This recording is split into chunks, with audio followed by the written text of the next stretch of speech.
साथियों, इस वीडियो में हम देखने वाले हैं जो डेजिग्नेशन मिसमैच रिपोर्ट है उसको हम सॉल्व कैसे करें और उस समस्या को हम दो प्रकार से समाधान कर सकते हैं। तो दोनों विधि मैं आपको इस वीडियो में बताने वाला हूं। उससे पहले अगर आप हमने हमारा जो पिछला जो वीडियो बनाया था वो डेजिग्नेशन मिसमैच रिपोर्ट पर ही था। अगर आपने नहीं देखा है तो आपको उसका लिंक है, वो डिस्क्रिप्शन जो बॉक्स है उसके अंदर आपको उसका लिंक मिल जाएगा, आप उसे देख सकते हैं। और अगर आप हमारे चैनल पर नए हैं तो कृपया आप हमारे चैनल को सब्सक्राइब कर लें, वीडियो को लाइक एंड शेयर करना ना भूलें। तो चलिए वीडियो की करते हैं शुरुआत। तो साथियों, सबसे पहले हम मिसमैच एम्प्लॉय रिपोर्ट है उसको कैसे देखेंगे। यानी कि जो मिसमैच रिपोर्ट है, आपको रिपोर्ट और सैलरी रिपोर्ट के अंदर जाकर मिसमैच एम्प्लॉय रिपोर्ट है वहाँ पर आपको मिलेगी। ये रिपोर्ट है आपको जिन कर्मचारियों का वेतन बिल रुका हुआ है वो कर्मचारी आपको यहाँ पर शो करेंगे। तो आप उस मंथ को आप सेलेक्ट कर लें जिसका आपको वेतन बिल नहीं बना है। जिन कर्मचारियों को नहीं मिल, जिस हेड के हैं उस हेड को भी आप सेलेक्ट कर लें। इसके पश्चात आपको वो सभी कर्मचारी दिख जाएंगे जिस हेड में वो कर्मचारी हैं जिनका वेतन अभी तक नहीं बना है, और उनका जो एरर है वो भी आपके सामने प्रस्तुत हो जाएगा किस कारण से है। तो अमूमन जो एरर आ रहा है वो आ रहा है डेजिग्नेशन मिसमैच का। आखिर ये एरर है क्या? तो एरर ये है कि जो पे मैनेजर है उसने जो आपकी आईएफएमएस है उसके जो लिंक है उसको कर दिया गया है। तो आपकी जो आईएफएमएस के ऊपर जो पोस्ट है उसको अपडेट किया जाना है। यानी कि जो आपकी जो पोस्ट है अपडेट नहीं है अगर आईएफएमएस पर, तो आपकी जो पोस्ट है उसके अकॉर्डिंग ही आपके ऑफिस का वेतन बिल बनेगा। तो जिन कर्मचारियों का या जिस हेड का आपका पोस्ट अगर वहाँ पर अपडेट नहीं है तो वो बिल नहीं बनेगा। तो मान लीजिए अगर किसी कर्मचारी का प्रमोशन हुआ है और वहाँ से ऑलरेडी एक ही पोस्ट है और आपके वहाँ दो हो गए, तो उस स्थिति में भी आपका वेतन बिल नहीं बनेगा, क्योंकि कर्मचारी की पोस्ट है वो एक है लेकिन कर्मचारी दो हो चुके हैं। इस स्थिति में वो बिल नहीं बनेगा। तो चलिए अब ये स्थिति कैसे है, पहले हमने मिसमैच रिपोर्ट एम्प्लॉय की यहाँ से हम पता कर लेंगे कि डेजिग्नेशन की अगर है तो डेजिग्नेशन की हम कैसे पता करेंगे। तो चलिए अब हम चलेंगे डेजिग्नेशन मिसमैच रिपोर्ट के अंदर। तो डेजिग्नेशन मिसमैच रिपोर्ट है वो आपको मिलेंगी इसी रिपोर्ट में, सैलरी रिपोर्ट के अंदर डेजिग्नेशन मिसमैच रिपोर्ट। तो आप इसमें जाएंगे, आप इसमें जाकर जैसे ही आप जनरेट करेंगे इसको सबमिट करने के पश्चात आप इसको जनरेट करेंगे तो आपके पास एक पीडीएफ है वो डाउनलोड हो जाएगी। आप उस पीडीएफ के अंदर आप कर्मचारी है, यदि डेजिग्नेशन से रिलेटिव है तो आपको यहाँ पर वो रिपोर्ट शो कर देगी, वो कर्मचारी आपके यहाँ आपको शो कर देंगे।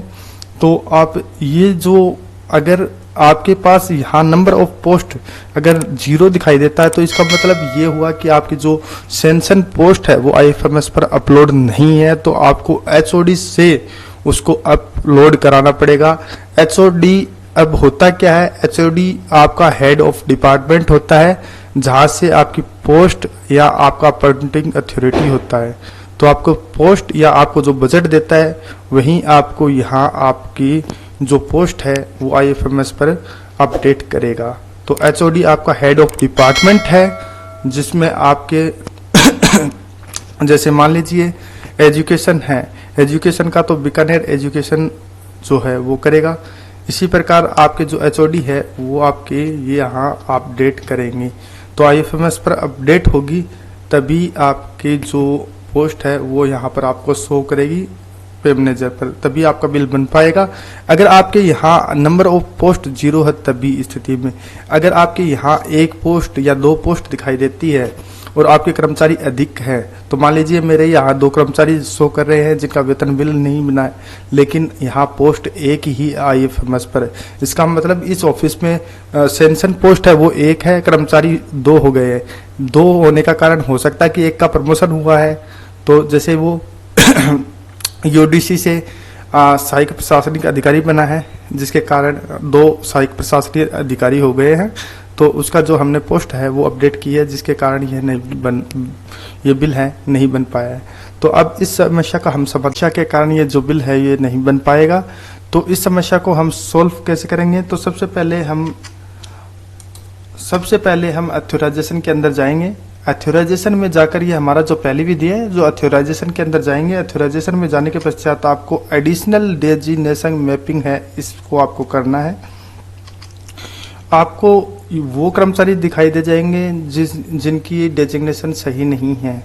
तो मेरे यहाँ एक पोस्ट है, कर्मचारी 2 है, यानी कि सहायक प्रशासन अधिकारी की पोस्ट 1 है और यहाँ कर्मचारी कितने हो गए? 2। एक का प्रमोशन हुआ था, इसलिए मैंने उसके अपडेट की थी, इसीलिए ये बिल नहीं बन पाया है। और अब मैं इसकी जो जहाँ से अपडेट किया था यूडीसी से, तो उसकी जो वीकेंड पोस्ट हो चुकी है, मैं अब इसको मैपिंग कर देता हूँ। तो मैं इसी को जो यूडीसी है, मैं इसी के वीकेंड है, हो सकता है कि आपके ऊपर के ऊपर भी अगर खाली है तो उसके ऊपर भी आप इसको मैपिंग कर देंगे, अपडेट कर देंगे। यानी कि जिस पोस्ट से ये कर्मचारी सैलरी उठाएगा वो आपको यहाँ से अपडेट कर देनी है। तो इस स्थिति में ये जो बिल है वो आपको बन जाएगा। ये मेरे यहाँ 2 दिखाई दे रही है, हो सकता है कि आपके पोस्ट 1 है, कर्मचारी 3 है, तो आप उस स्थिति में आपको 2 की पोस्ट है वो अपडेट करनी है। जो वीकेंड पोस्ट है वही आपको लेनी है, तो आपको उनकी दोनों की अपडेट कर देनी है। अगर आपने ये अपडेट कर देते हैं, इसके पश्चात जो आपने अगर अदर रिक्वेस्ट में बिल लगाया है, आपको जो ये रिपोर्ट है, ये करने के पश्चात आपको जो डेजिग्नेशन रिपोर्ट है वो आपकी ब्लैंक हो जाएगी। आप जब ये रिपोर्ट देखोगे डेजिग्नेशन रिपोर्ट में जाकर आपकी ब्लैंक हो जाएगी, लेकिन मिसमैच एम्प्लॉय रिपोर्ट में वो एरर आता रहेगा, क्योंकि आपने अभी तक उनकी पोस्ट है ना वो चेंज नहीं की है। लेकिन ये जो एरर है, आपने जो इनको रोल किया है, ये जो सैलरी उठाएंगे वो आपने रोल कर दिया है, यानी कि इनकी मैपिंग हो चुकी है। तो उस स्थिति में आपका जो सैलरी बिल है, अगर आपने इस विधि को अभी किया है और पहले ही आपने अदर रिक्वेस्ट में बिल लगाया हुआ है, तो बिल अब नहीं बनेगा, आपको फिर से अदर रिक्वेस्ट में बिल लगाना पड़ेगा।